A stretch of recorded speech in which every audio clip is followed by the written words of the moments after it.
युगांडामध्ये सगळेच सण साजरे केले जातात. तिकडच्या लोकांसाठी ते भारतीय लोकांना, कारण आपल्याला युगांडाचा एक इतिहास माहितीये, इदी अमीनचा, आणि Yes, कसं yes, भारतीय yes. लोकांना तिकडून पळवून लावलं होतं की हो. भारतीय. तर तिकडची जी लोकल लोक आहेत ते भारतीय लोकांना कसं बघतात?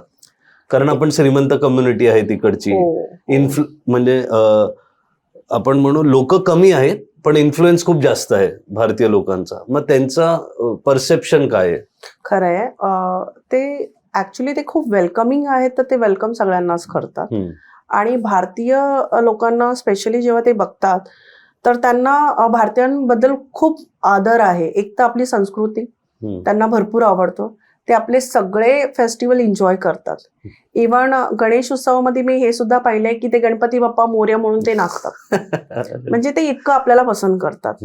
आणि एवढ्या वर्ष तिथे राहिल्याच्या नंतर मला ते कळतं की ते किती आपल्याला रिस्पेक्ट, स्पेशली वुमन्स, ते खूप रिस्पेक्ट करतात की तुमचं कल्चर किती भव्य आहे, किती मोठं आहे. आणि ज्यावेळेस ते सगळं, कारण युगांडामध्ये सगळेच सण साजरे केले जातात. गणेश उत्सव, नवरात्री, 10 दिवसाची जी नवरात्री आहे ती इतक्या छानपैकी तिथे ती सेलिब्रेट होते. So they are so impress की मराठी किंवा भारतीय लोकांचा कल्चर त्यांचं एवढं मोठं आणि भव्य आहे. So they always impress with us. Yes.